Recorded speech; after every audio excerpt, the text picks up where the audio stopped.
1909, Frederick Seddon, a district superintendent in an insurance company, bought up the lease of 63 Tollington Park, Islington, and a year later, in July, let the second floor to a Miss Eliza Barrow, a quarrelsome, an asthmatic, and prematurely aged woman of 49 with unhealthy habits and a morbid fascination for golden sovereigns.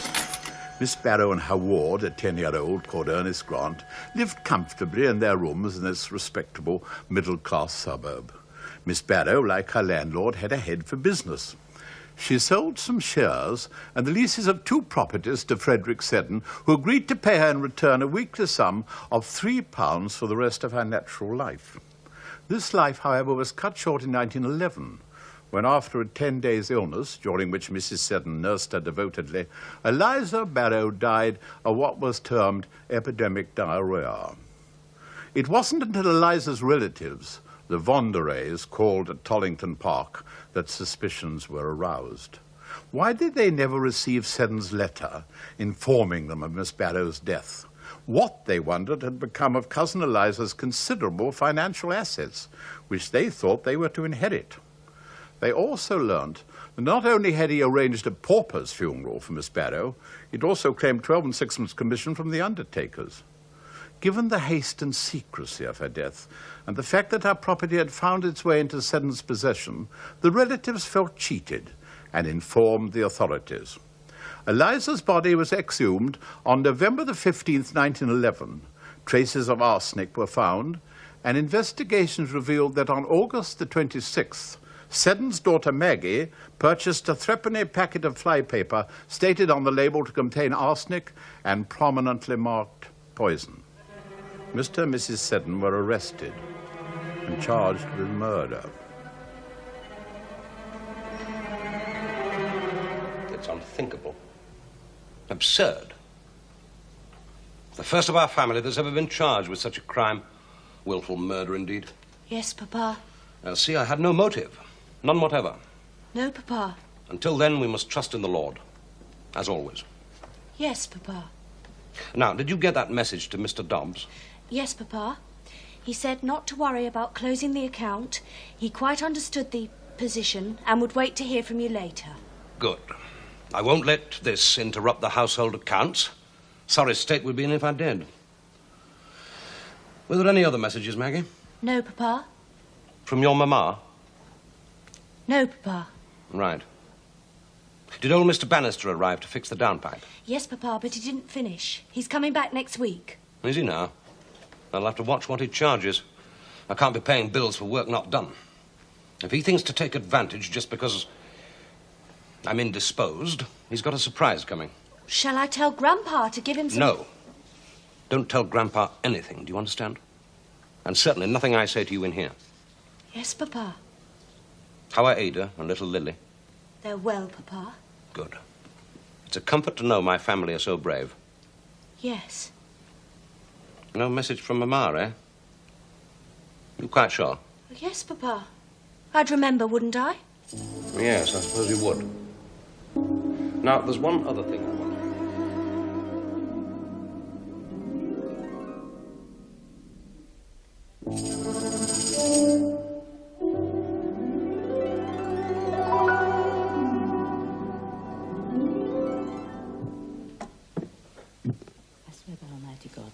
Mr. Justice Bucknell presided, the Attorney General and R.D. Muir led for the Crown, and Marshal Hall for the defence. Mrs. Seddon was separately defended by Mr. Jervis Rentoul. Mrs. Vonderey. I saw Mr. Seddon give my sister-in-law several documents in an envelope, and I noticed a copy of the will which he produced. I asked him if he wished us to understand that Miss Barrow had parted with all her investments, and he said, yes, everything. And I remarked, well, whoever had persuaded Miss Barrow to do that was a remarkably clever person. That Miss Barrow was a very hard nut to crack if you mentioned many matters to her. He made no answer to that. What did he tell you about the events of the last night that Miss Barrow was alive? He said she was a very great trouble to them, and that his wife was worn out with waiting so much on Miss Barrow. He said he went up himself to her and gave her some brandy. Did you tell Mr. Seddon that she was not responsible at times? Yes, I said she was strange at times. Not responsible. Strange at times. And then did he say you could never get her to do anything she didn't want to do? Yes, that's right. Oh, you'd agree with that? Well, I stick to what I say. She was peculiar. Wasn't Miss Barrow deaf? Very, very deaf.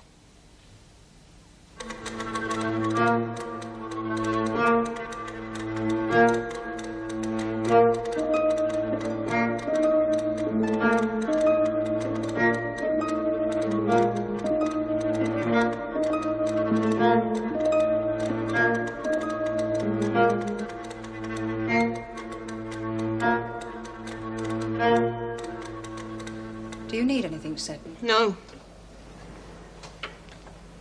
Your meal is on the way. It will do you good. I had to feed her, you know. Miss Barrow. Beef juice. Rice pudding. Spoonful by spoonful. It took such a long time and she was always sick afterwards. Well, never mind about that now. Even had to help her on the commode. Seddon. Not before your meal. Well, she was so ill, you see. Epidemic diarrhea. It's a dreadful thing. Don't think about it. The flies couldn't keep away. It was the smell. Her smell. They just kept buzzing around, drove her mad. And me. Mama? Oh, the... All right, Lily. Maggie Seddon, special dispensation. Maggie. I'm glad to see you. Sit there, please. Put your hands on the table. Don't touch the poster. Dinner, Seddon. Look at that. A lovely piece of lamb. You're the lucky one. They think I'm lucky being in here, Maggie. Mama. Eat up. Do you good. That's just what she said. All right, Lily, I'll take over. Get yourself something to eat. Thank you, Mrs. Bates. It won't be as good as that, I can tell you. Well, Maggie, what do you think of it?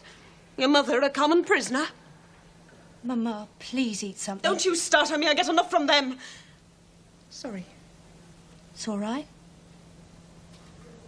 I did as you said, about keeping the curtains drawn. Good. I don't want the neighbours prying. How are the children? Making messes, enjoying themselves. Especially little Lily. Get Chater to help you, but don't tell Papa, he'll be angry. Suppose she says no? She won't. She may be odd, but she knows what's what. Mama, I have a message. From your Papa? No, from him. What is it? He had this sent in, special, and he said he'd be in the courtroom this afternoon. I see. And this sent in special too? Yes.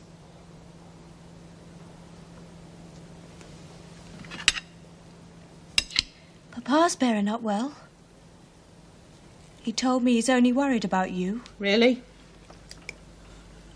You're doing it for him, aren't you? What do you mean? The food. You're eating it for Papa's sake. What else would I mean? Yes.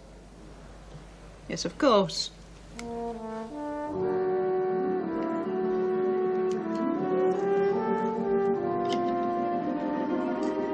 He that dwelleth in the secret place of the Most High shall abide under the shadow of the Almighty.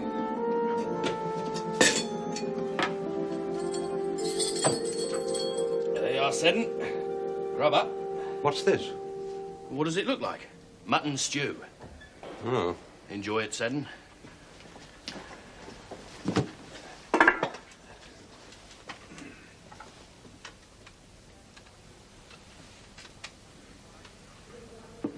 I was delighted to hear that Mr. R.D. Muir will be on my case. Well, why's that? I'll enjoy crossing swords with one of the finest legal brains in the country, that's why. All that legal talk leaves me a bit befuddled like. It would. But he and I, we're alike. It's all up here, you see. I shall need more paper, by the way. Lots more paper. Can it be supplied? Well, no problem, Seddon. Is it for your figures? And notes. I'll be making a good many notes in the next few days. All right. I'll see to it. Invaluable thing, note-taking. Aids the memory. Miss Barrow appreciated that. She appreciated everything I did for her. Advising her on financial matters and the like. Did she? Yes. And there were times when I could hardly bring myself to go near her. Smelt so unpleasant, you see. Unhealthy. Something to do with her breath, I think. Oh, sounds a rum 'un to me. Always hanging around, too. Talking to Chater in the kitchen and Maggie in the garden. Even met her and Margaret on the stairs having some sort of argument. Never found out about what exactly. Funny kind of lodger. She had a head for business, though. For figures. I'd forgive anyone for that. I'm afraid it's not what you're used to. It isn't. But it would be a sin to waste it. I can't abide waste. I never could. 5 Hybrid Crescent Highbury. I am, and I have been for over 10 years, the family doctor of the 2 prisoners. On September the 2nd last, I was telephoned for to attend Miss Barrow between 10 and 11 o'clock at night. I went to number 63 Tollington Park, and I saw Miss Barrow in bed. Mrs. Seddon was in the room at the time. I got the history of the case from Miss Barrow and Mrs. Seddon, being told that on Friday, September the 1st, she had diarrhea and sickness. I examined Miss Barrow and found that she had pain in the abdomen, sickness and diarrhea. I was told that she had been vomiting. I prescribed bismuth and morphia. Dr. Swan, you treated Miss Barrow through her illness from the 2nd of September. I did. You had not attended Miss Barrow before that time because she had been attended by Dr. Paul. Yes, that is so. What is your opinion of Miss Barrow's mental condition? I never thought she was very good mentally, but if you explained matters sufficiently, she could understand them. When you left her on the morning of the 13th of September, did you anticipate that she would die within 24 hours? Certainly not. I would have gone back later in the day if I thought there was immediate danger. But heart failure is a thing that comes on suddenly in these cases of epidemic diarrhea. What I was asking is this. Having regard to the condition in which you found her, had you any reason to expect that she would die that night? I didn't expect her to die any more than I would expect any patient to die in that condition. Any patient who has an attack of diarrhea and sickness and becomes weak is likely to die, would stand a chance of dying. The patient might die of heart failure or anything like that. What I want to get at is this. I really want to understand from you whether you thought that at the time she was in such a dangerous condition that she might die within 24 hours. Well, she might have died 5 minutes after I'd left. I've known a person to be told that they're in no danger and to die an hour afterwards from heart failure. My own father died in that way. Pray continue, Dr. Spilsbury. Well, the body was very well preserved, both internally and externally. And taking into account the fact that death took place in September 1911, the state of preservation in which I found the body was very abnormal. I was not able to account for it at the time the post-mortem examination was made. But since the analysis, I think the preservation was due to the presence of arsenic in the body. What, in your opinion, was the cause of death? I am of the opinion the cause of death was acute arsenical poisoning, the fatal dose being taken within 2 or 3 days of death, probably within 2. It is likely the arsenic could have been taken for some time before the fatal dose, because of the presence of arsenic in the hair, nails, and skin. I had a packet of Mather's flypapers brought to me for analysis, and I found 4.8 grains of arsenic in just one of them. Now, if a paper is actually boiled in water for a few minutes, nearly all the arsenic comes out. The fluid has a slightly bitter taste, and the water is more or less coloured by the paper. Homegrown poppycock. Could arsenic in that solution be administered in a beverage, such as Valentine's meat juice, without detection by the patient? I should think so. Do you incline to the opinion that it was one fatal dose or more than one dose of arsenic? One fatal dose within the last 3 days. My name is Ernie Grant. I was 10 last birthday. You were Miss Barrow's ward, weren't you? Yes, sir. I lived with Miss Barrow. Now, think back carefully, Ernest, and tell us what happened when she was taken ill. I slept in my own bed in the little room at the back. Miss Barrow had to stay in bed, and when she got worse, she asked me to sleep in her bed, and I did so. You slept in her bed? She asked me to. When she was ill? Yes. I see. Please, go on. On that last night, I slept with Miss Barrow. She kept waking up. She woke me up, and I went downstairs to call Mrs. Seddon, because Chickie asked me. Is that what you call Miss Barrow, Chickie? Yes. Mrs. Seddon came up. Mr. Seddon was there several times, and he sent me back to my own room. Chickie called out again, and I went back to her and found Mr. and Mrs. Seddon in the room with her. Are you all right, Ernest? Yes, I'm all right, sir. Go on. Well, this happened several times during the night. Mr. Seddon telling me to go back to my own bed, and Chickie calling me back. Later, Mr. Seddon told me to go back to my own bed, and I went. Chickie didn't call me back, and I never saw her again. She was a loving and affectionate lady to me, but now I'm an orphan. Don't distress yourself, Ernest. No one's going to hurt you. Now, do you want to go on? During that night, do you remember Miss Barrow being sick at all? Yes, badly sick. Do you remember her getting out of her bed and sitting on the floor? Yes. Did she seem in great pain then? Yes, she stayed on the floor till Mr. Seddon came up and put her in bed again. Do you remember Miss Barrow saying anything about the flies? No, I don't think she did. There were a great many flies about, were there not? Yes, lots and lots of them. Do you remember anything being obtained to kill the flies? No, sir. Fly paper, for instance? I don't know, sir. Did you ever see fly paper in Miss Barrow's room? No, I didn't, sir. Or in the Seddons' room? No.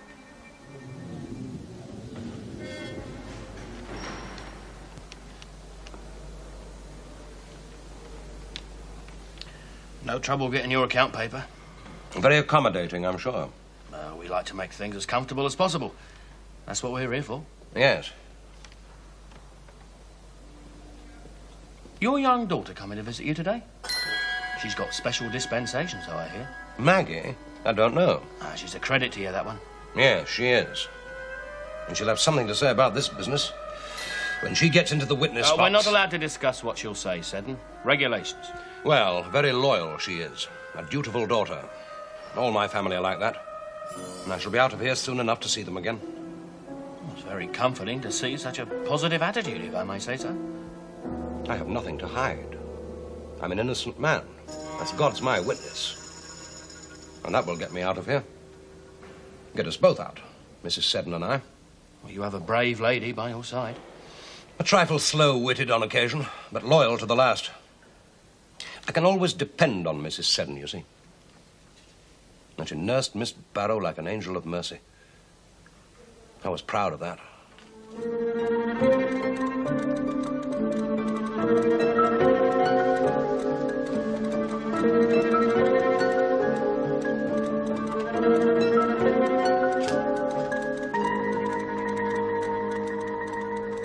If that old crow had me running up those stairs once, she had me running 50 times a day.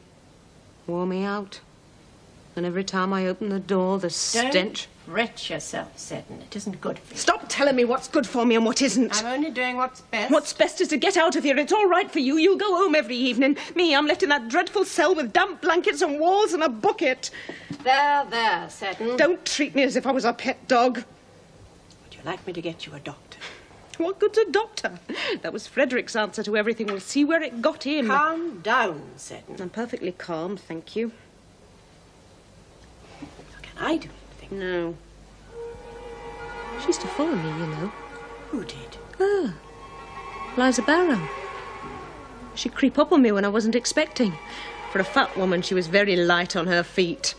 Are you listening? Yes, Seddon. I just got so bad I could hear her coming. This wheezing, whistling noise she'd make. Gave her away. She had to find other games to play, other ways of frightening me. Surely not. Oh, yes. It was her game, you see. She wanted to see me jump. As I understand it, you are the general servant at Tollington Park. Yes, sir. Why do you wear a nurse's uniform? Pardon? I repeat, Miss Chater, why do you wear a nurse's uniform?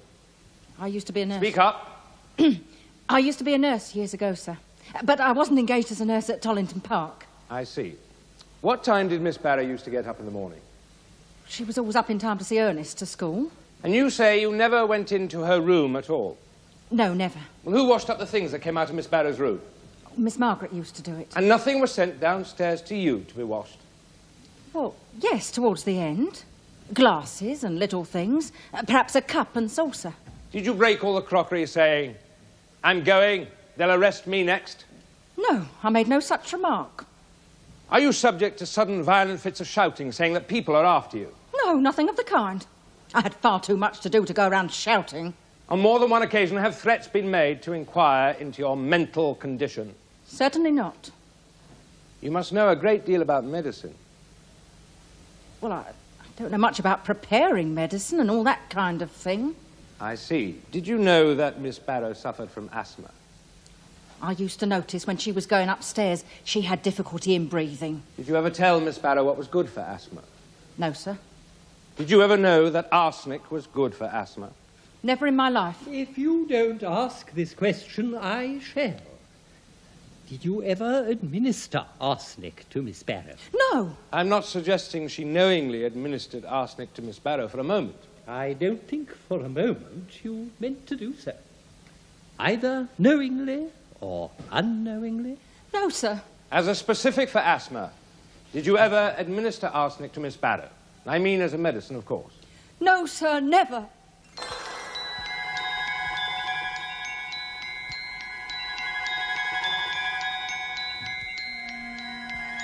Mr. Taylor, you are a colleague of the male prisoner, is that right? I am.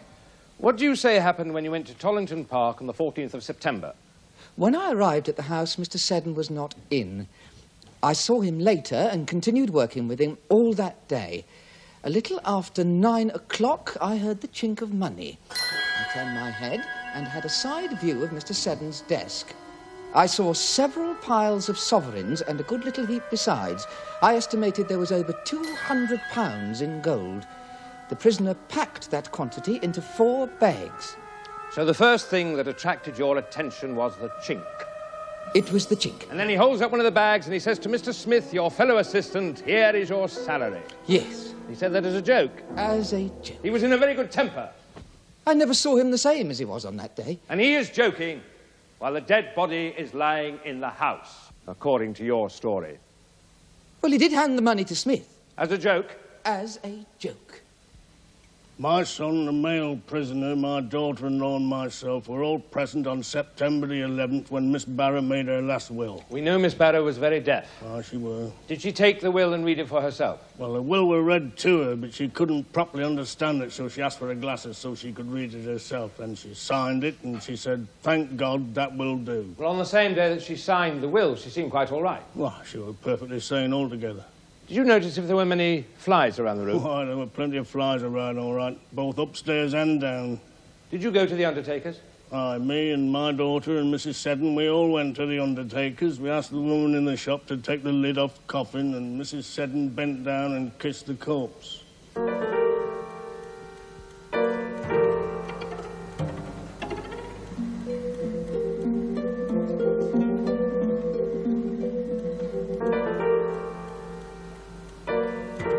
Share the joke, Seddon.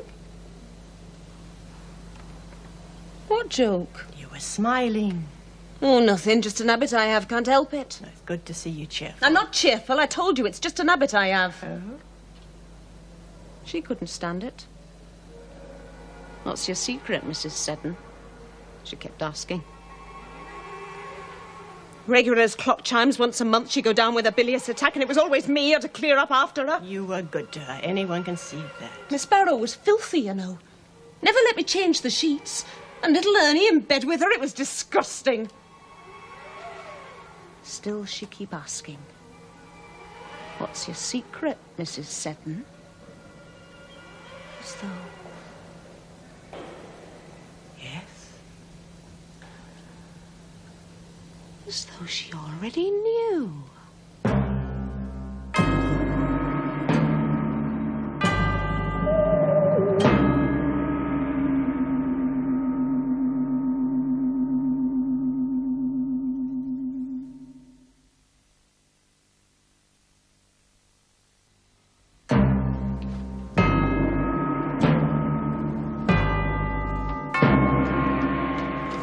them figures, Seddon? Yes? Do you really understand them? Of course I do. My life's work. 21 years with the London and Manchester Assurance Company. And the last 10 years as superintendent of the district. Currency, cash and credit. Confuses me. There's no mystery to it. All I see is the profit at the end. A useful thing, money. Well, it's just that me and the missus, well, we've got a bit tucked by, but just gathers dust. Then you're not using it properly. Well, exactly what I said to her. But it needs an intelligent man, well, like yourself, to, well, show us what we're doing wrong. You're asking for my advice? If I could be so bold. Of course. And you're absolutely right. Am I? I am an intelligent man. Now, I need to know how much money you have. Exact pounds, shillings, and pence, please. If I'm to help you, as I help Miss Barrow and others, I must have precise details.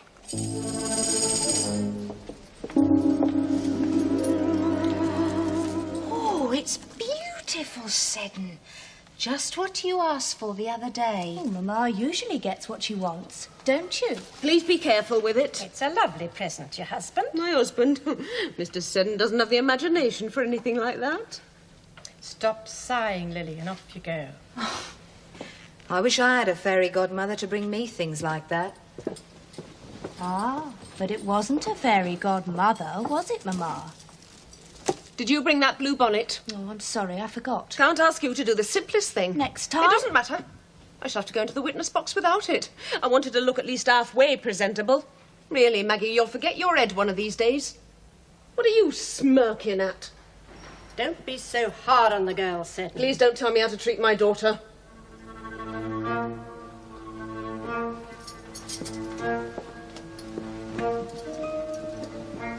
Mr. Bates says it doesn't matter how you look. It's what's inside here that matters. Really? Yes.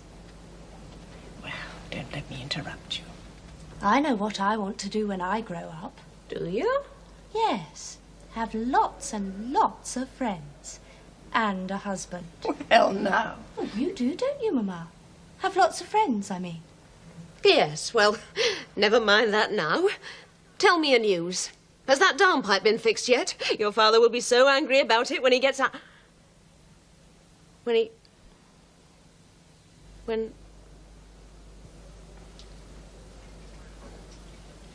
I've been fortunate. Have you, Seddon? A good wife, fine children, a steady income. I can't complain. Many would, I'm sure. Well, they haven't my brains to appreciate the better things of life. No. And this, the best book ever written. I get a great deal of comfort from it. Why, as it should be, Seddon. I'm not what you might call a churchgoer. The missus nags me about it. It isn't easy following the path of our Maker, even with the wife's help. Too many temptations in this life. Too much to enjoy. Women, for one. And I do like a drop of gin now and again. You mightn't see it that way. But I do. You do? We're alike, you and I. Appreciate the better things. There are too many temptations. Are there? And I'm no saint. I swear by Almighty God that the evidence I give shall be the truth, very ill, the whole truth. Last night, I went up to the Marlborough Theatre and returned home about 12:30 midnight. I heard from my wife that Miss Barrow had called out she was dying. I am dying, or something like that. I said, is she? And my wife said no, and smiled. She said she'd been calling out like that, and that she'd done all she could for her. We both went to her room together. Had you the slightest suspicion that Miss Barrow was fatally or dangerously ill? No. You see, every night had been alike. Sending down and calling out. My wife having to go up and down, up and down. And Miss Barrow was a woman who complained more than necessary with regard to her ailments. How long were you in Miss Barrow's room at this time? A few minutes. There was a shocking smell in Miss Barrow's room that night. I couldn't bear to be in the room, as I have a delicate stomach. Did you know if your wife had got any fly papers? She told me she did. Have you ever handled a fly paper that came into the house? Absolutely no. Have you ever in your life boiled down a fly paper and made a concoction of fly paper? No. I've never known anybody to do it. Until I heard in this court that it had been done by experiment.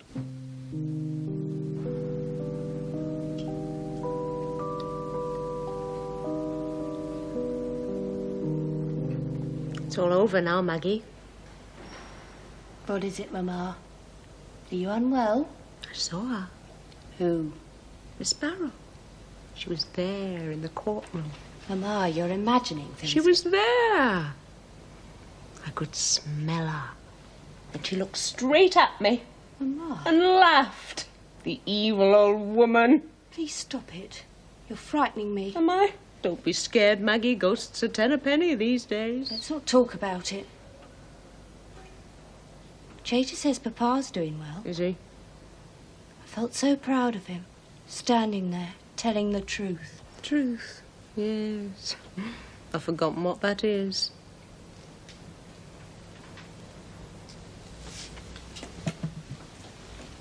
Do something for me, Maggie. What is it, Mamma?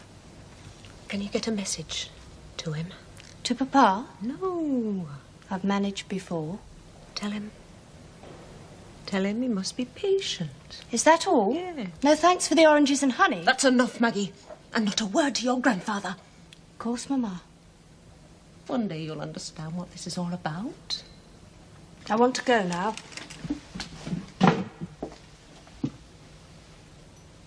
I'm sorry I can't kiss you, Mamma. Another time? Yes, another time. Goodbye. Was it about October that you began negotiations with Miss Barrow about an annuity? About September, I think. You arrived at an agreement with her that she was to transfer to you all her India stock to a value of £1,600 and her property, and that you were to give her an annuity of £2 to £3 a week. What she wanted. That was her proposal? Yes. And you were advising her? I was agreeing with her. Miss Barrow lived with you from the 26th of July 1910 till the morning of the 14th of September 1911. Yes. Did you like her? Did I like her? Yes, that is the question. Well, she wasn't a woman you could be in love with, but I deeply sympathized with her. During the time that Miss Barrow was living with you, did you advise her on her financial affairs? Certainly I advised her. You ascertained that she had over £200 in the Finsbury and City of London savings bank? Yes. She also had a cash box with some money in it when she came to you? Yes. Some gold? I don't know. I never saw the inside of the cash box. When she died, was all the property that was left of hers a sum of £10 in gold and other belongings to the value of £16, 14 shillings and sixpence? According to the inventory taken by Mr. Gregory, it was £16 odd. And the only cash that was left, according to you, was £10. That, I swear, was all I found. You always said I were no good. But it's you as landed up in jug. I don't know why you bothered to come and see me, Father. Thicker than water, that's why. You could at least have put on a clean suit. Look at you, like something out of a farmyard. Don't you talk to me like that. You'll feel the weight of my hand across your ear. Rules or no rules. Too conceited by half, that were always your trouble. Don't be silly, Father. Well, you may be a grown man now, but you'll always be tricky little Fred to me. So I'll take none of your rubbish. If only you'd smarten yourself up a bit. And what's the matter with me? I brought you up, didn't I? So that you had every chance. That old story. Aye, that old story. And if you can't keep a decent tongue... I think you'd better leave, Father. Whispering behind my back. I know I saw you. All three of you. But they knew something you didn't know. And Miss Barrow knew. And so did I. What are you talking about? Curious now, aren't we? You're going to listen to your old father. Now you wants to know something. Tell me. Why should I? Always kept your secrets, didn't you? Sad you know already, don't you? Suspect anyway. About them two.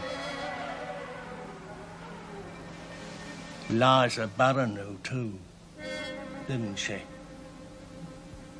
Miss Barrow and my wife went to the bank and drew out £216 in gold. I've never seen that money. I told my wife I didn't consider Miss Barrow's trunk a very safe thing to keep such a sum. During the whole time of her illness, did you think that money was in existence? I didn't give it any consideration. My mind was occupied with other things. Just think. My business... Just think what you say.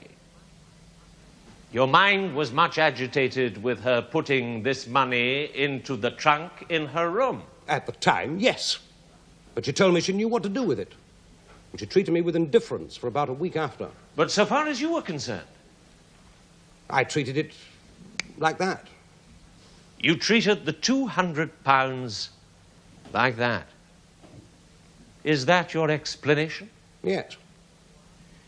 I want to ask you about what happened at the interview with Mr. Smith and Mr. Taylor. You know what I'm speaking of now? Yes. I'm supposed to have had her money early in the morning. There was £99 altogether in gold. It was the company's money and my own. It's not feasible a man is going to do a thing like that. What do you mean? The prosecution is suggesting that I'm dealing with the deceased woman's gold. That I take it down from the top of the house and in the presence of my assistants count it up. I don't want to argue with you, but you know that sometimes people do very foolish things. Well, I'm not a degenerate. That would make it out that I'm a greedy and human monster. Or something with a very degenerate mind to commit a vile crime such as the prosecution suggests, and then bringing the dead woman's money down and counting it and flouting it like that. The suggestion is scandalous. I would have all day to count the money. Did you know that 2/3 of a grain of arsenic was found in the stomach and intestines of this lady 2 months after her death? I've heard that. I can't remember the exact amount found, but something like that. Can you account for the arsenic having got into her stomach and intestines? It's a Chinese puzzle to me. I swear by Almighty God, the evidence I give shall be the truth. Barrow was generally always complaining. I went up and stayed with her and put on more flannels, and she seemed to go to sleep. My husband was standing by the bedroom door, smoking his pipe and reading. Was Miss Barrow snoring? Yes. It was getting on towards daylight then, and my husband drew attention that the snoring stopped and her breathing stopped. What happened then? Then he lifted up her eyelid and said...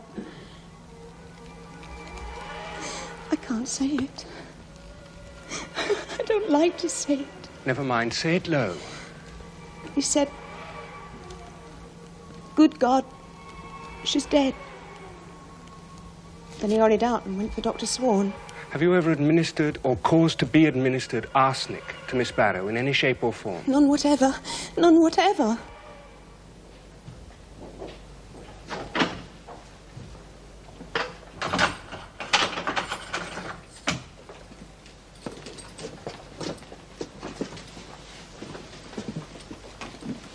Well, did you bring it as I asked? Yes, Papa.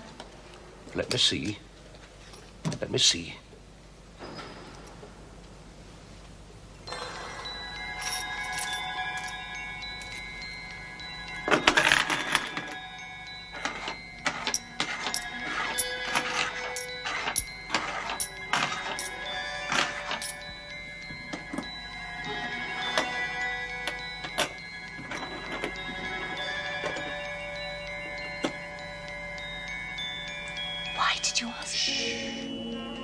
Just let me look.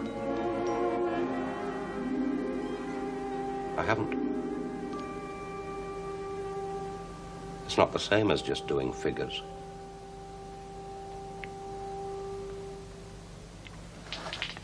All right, Maggie, put them away. Yes, Papa. When this is all over, we must have a holiday. Southend, perhaps. Yes, Papa. All of us together again. Oh. Mother said... What did she say? Maggie, tell me. She said she was thinking of going away on her own. Like last time. Like last time? Yes, that's what she told me. Perhaps I shouldn't. You did right to tell me, Maggie. Yes, Papa. I'm going to ask you about the last night that Miss Barrow was alive, the 13th. Before your husband came home, did she not say to you, "I am dying"?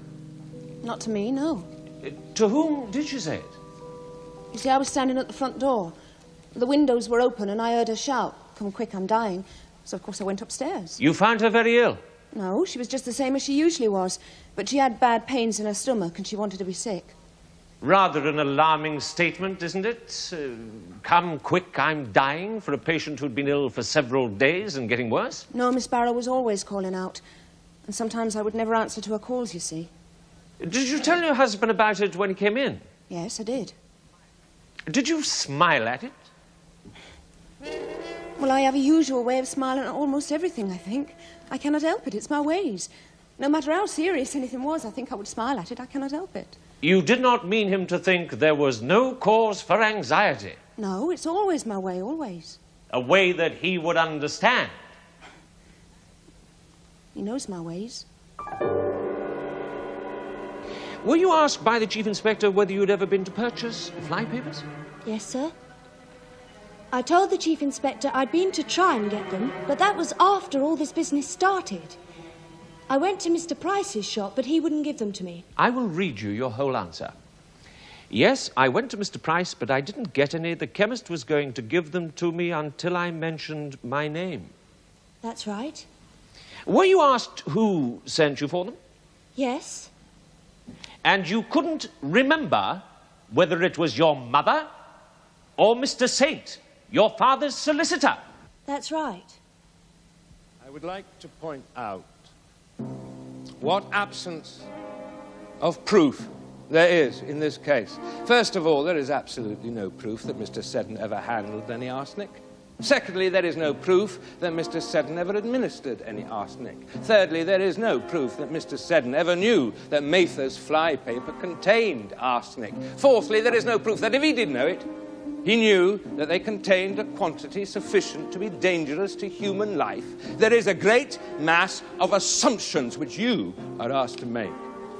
First of all, there exists deep in your hearts a desire to do justice in this case. That I ask you on behalf of Mrs. Seddon to return the only verdict that you can return without fear or hesitation, and that is an emphatic verdict of not guilty. All I ask you is, when you have made up your minds, not to shrink from the conclusions to which you think you have been forced by the evidence that has been given. If you are satisfied, say so, whatever the consequences. If you are not satisfied, do not hesitate to acquit the one or both. Give effect to the results of your deliberations and the conclusions that you come to. Do you find Frederick Henry Seddon guilty or not guilty of willful murder? Guilty. And do you find Margaret Ann Seddon guilty or not guilty of willful murder? Not guilty. Tell her she's discharged, will you? Frederick Henry Seddon, you stand convicted of willful murder. Have you anything to say for yourself why the court should not give you judgment of death according to law? I have, sir. I don't know whether anything I have to say here can in any way affect the judgment that is about to be passed upon me. But there is one thing quite patent to me. And it is that these monies... Seddon spoke for 25 minutes. It was an admirable display of calculated and level-headed thinking. He said, I am surrounded by a set of circumstances from which there seems no way of extricating myself. To the end, he claimed a clear conscience and, recognizing the judge was a member of the Brotherhood, used a Masonic sign as a final appeal. Anything to me in the shape of money, which is the great motive suggested by the prosecution in this case, for my committing the diabolical crime of which I declare before the great architect of the universe, I am not guilty, my lord. If it is the last words that I speak, I am not guilty of the crime for which I stand convicted. Frederick Henry Seddon, you have been found guilty of the willful murder of Eliza Mary Barrow. With that verdict, I am bound to say I agree. You have a motive for this crime. That motive was the greed of gold. This murder has been described by yourself in the box as one which, if made out against you, was a barbarous one. A murder of design, a cruel murder. It is not for me to harrow your feelings.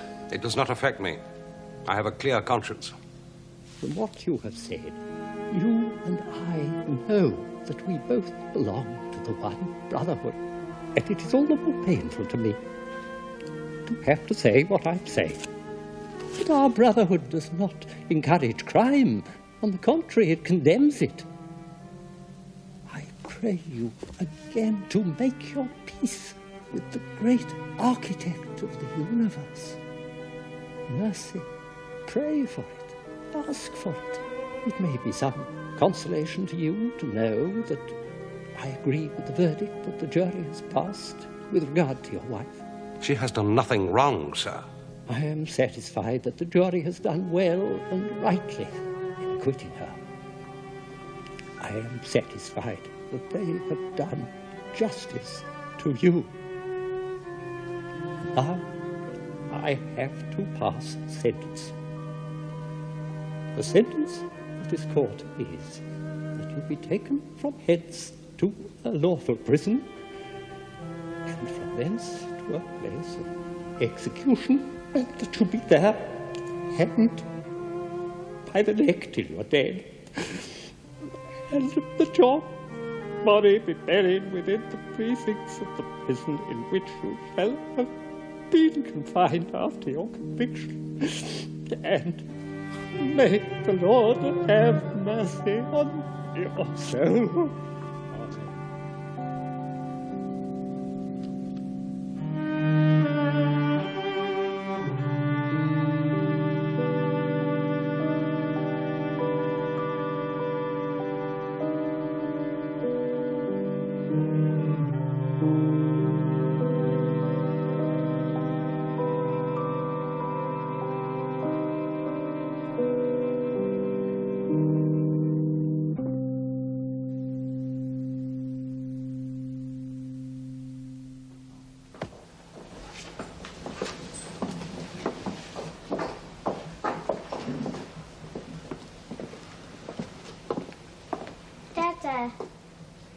It's all right.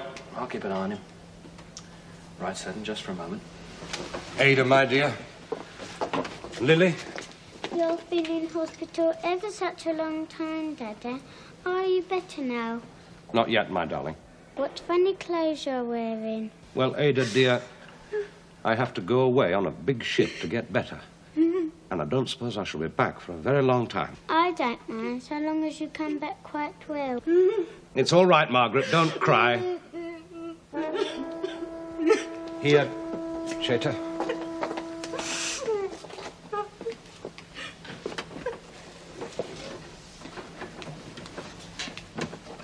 Margaret. Yes, Frederick. We must both be brave now. Yes.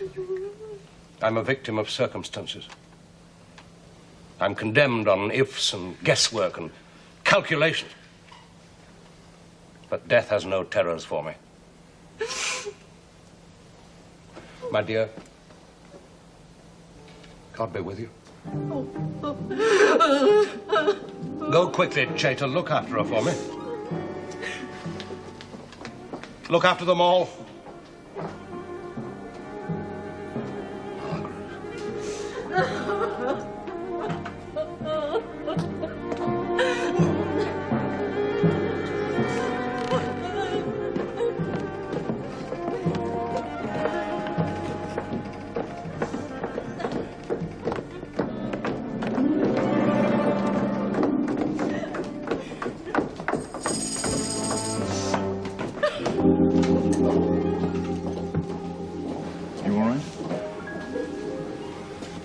It's time now.